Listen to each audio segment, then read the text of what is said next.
Right, it's another unboxing video. Big box that I got online. Won at an auction, and it's got tons of lenses in it, I believe. At least I think that's what this is. It says 22 pounds. So we're going to open that. But first, let me show you some cool stuff that I got in. You ever seen one of these? Somebody out there has to know what it is. It's a camcorder.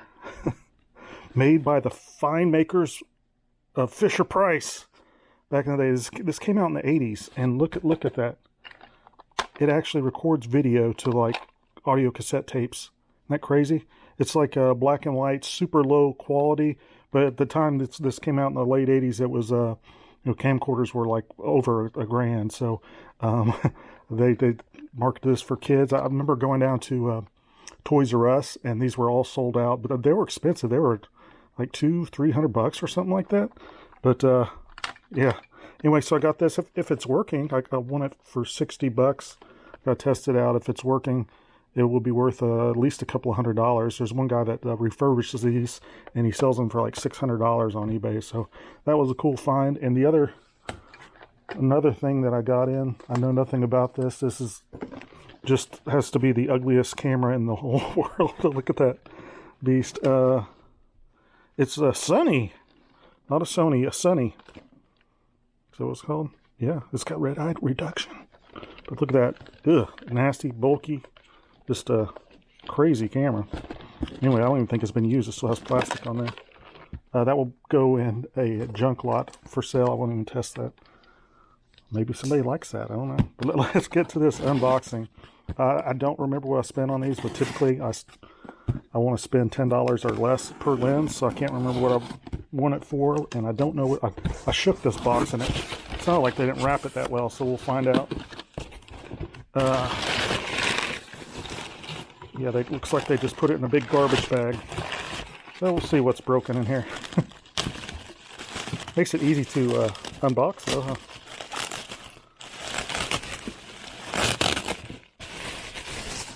Maybe it's all trash. That's why they put it in there. See all that in there? There's a bunch. So I'll just pull them out and we'll see what we got. See a prime lens in there. Let's start out with this. This is a Sigma. I know just by the grip there, or it could be the Pro Spec. I think is what they're called. But this one's this one is Sigma. It's OM. I can tell by that, and plus it says OM on the caps. And these Sigmas are notorious for having haze and fungus, and this one does. This one has a ton of haze in it. This one is a junk lens. So I've gotten no money so far. Oh, here we go. Here's a cool one. At least we got something good so far. 50 millimeter. This is a Minolta MD f1.7, and there's one guy that buys these from me like every time I put them on there. So it will sell within. I put them on there for $37.99 or $40, and they'll sell within a day. So there's $40. So I don't remember how much I put in there. Here's another Minolta. Oh, we got an f1.4. Yeah, awesome. I just sold one of these yesterday. Actually, I got $65 on it. I had marked it down because I had had it for $70 for a while, and then somebody bought it for $65. Looks clear. This is a 58 millimeter. So the way this one's a little bit different. The one I had was a 50 millimeter, and it is clear and the aperture's working. So yeah, it'll be around $65 for that. So we're at $100, so I'm happy. But there's still tons more to go. And these filters, if you watched my thing before, I just put them in I've got a big box of them, and I just put them at auction. This is another Minolta, but this is the AF cameras, the Maxim cameras from the 80s, 90s. So what name is that? Huh. A weird one. Anyway, this lens is worth absolutely nothing. No, it's like it's worth. I'll need to test it, but make sure it's working. The zoom sees like it's seized up. Nah, it's just. This one's worth like $20, maybe 25. Let me check if it's clear. Yeah, it appears clear. I'll have to test the autofocus, make sure it works. What else do we have here? This is one of my favorite cheap lenses. It's a Sigma 28 to 80. It has a macro mode that is 1 to 2. So not true macro, but it allows you to get some pretty good shots. This is another Minolta AF mount, so this one's not worth very much, $25. I'll put it for $30 for a while. Looks like we've got a lot of Minoltas in here. That one has a big old scratch on the back. We got Coin Array, another $20 lens. I've got too many of these, and they don't sell all that quick, so those Minolta AF ones, I need to figure out a different method on doing those. Oh, we got another prime lens. This is a Minolta MD. When I say MD, that would be the mount that would be used on the popular X700 cameras, which sell very well. And this one has a problem. I don't know if you could see that, but the aperture has seized up. It was like half there, and then I turned it, and now it's seized up at f/22. So I might play around with this a little bit and see if I could get it going, but it might be junk. Might try to fix that one. If it's working, it's only worth like $40. I'd probably sell for around $30, $35. Let's see here. We've got another MD. I do have some adapters, so I can adapt these for mirrorless and sell them that way. This is a common name brand, Albanar, 80 to 200 f3.9 throughout, I believe. Yeah, throughout the focal range. So it's one of those push-pull zooms we got there. Yeah, I might adapt that one, but as it stands here, it's $25, $30. That 80 to 200 is very common. Oh, cool. This one's a nice one. This one should have, I'm gonna adapt this and mess around with this maybe.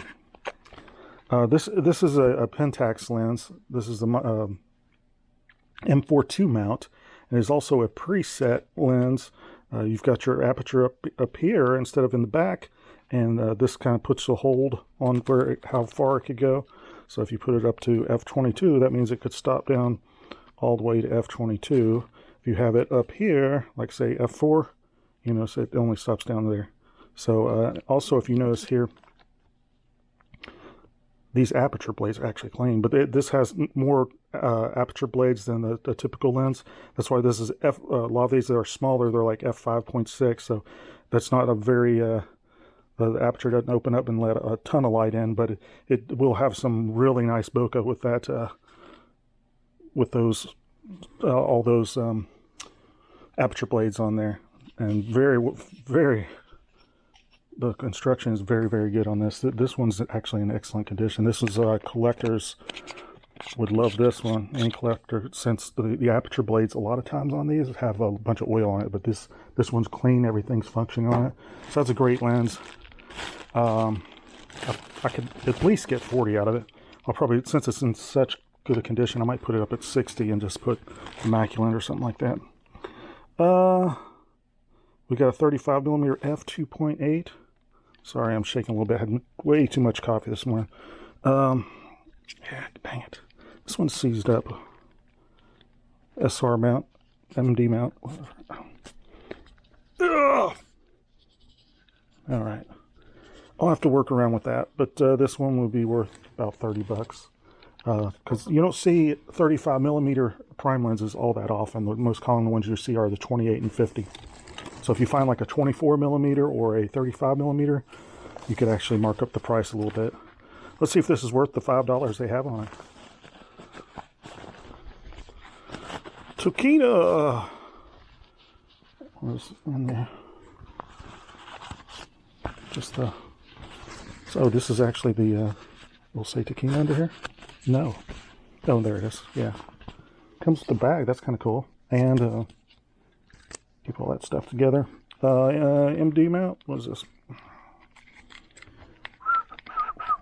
If I could, it's a FD mount. So this is Canon FD mount for the AE1. Oh, 24mm. This is worth way more than $5. I could get probably $50 off of this with the case and all that. Awesome.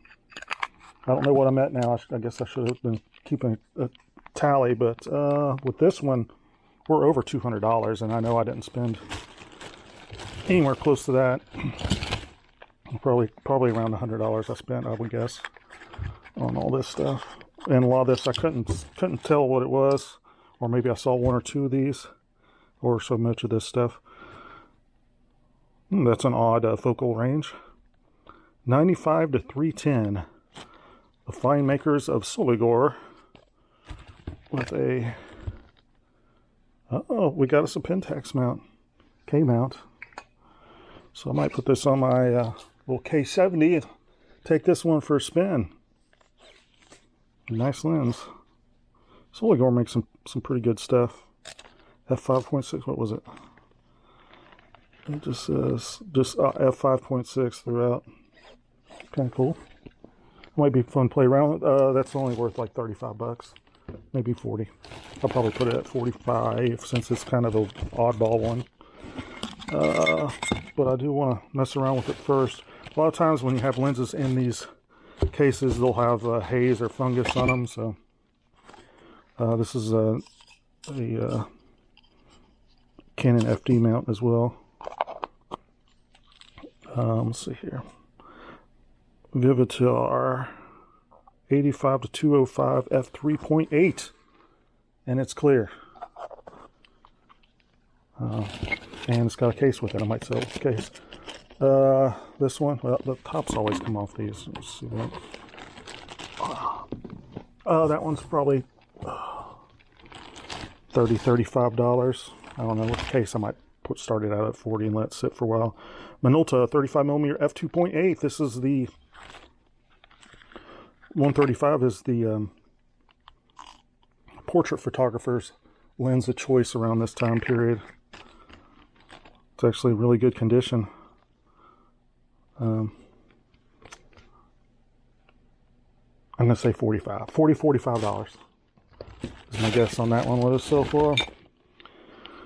Vivitar Zoom 80 to 200 f4.5, and it is an MD mount, and this one is worth about $25. But it is in really good condition though.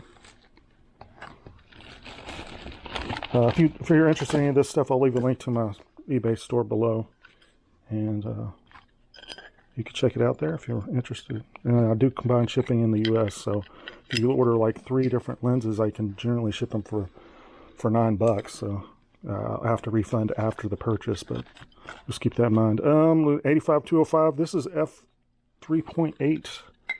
Nice lens, and it's got a little macro feature that will slide into. Yeah. So if you see that with the arrow, push in this little button and turn it, and we'll go into macro mode. And I don't know how much of a macro it is. That's kind of a gimmick back in the day. They would put macro on everything, but it's not really a true macro. A lot of times it's like nowhere close to macro. It just allows you to get like take another half step closer to the subject and be able to focus. But this one's just junk all auxiliary lens, and here's one of those horrible Sigma lenses that the rubber gets all sticky and nasty. I hate these things. 7210 f4.5 f4 to f5.6.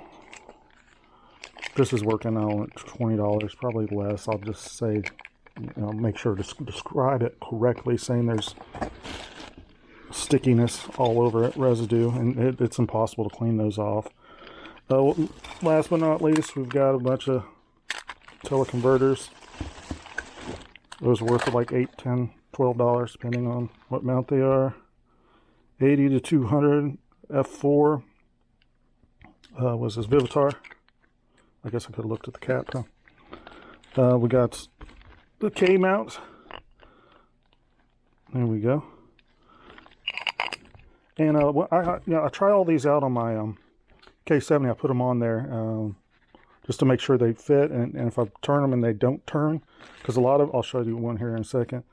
Sometimes they won't turn, and then I'll just sell them just for film cameras like the K1000. I try it out on that, make sure it fits. But they're usually like Ricoh or brand or something like that. But here's two I got, and one fits on my camera, and they look, let me show you. One fits on my camera and one doesn't, and they are both 135 Sears lenses. The only difference is this one, you can't even tell a difference if you, well, you can, because this one has the pins here for auto. You could slip it into auto. But this one says PK and this one says KR for Ricoh.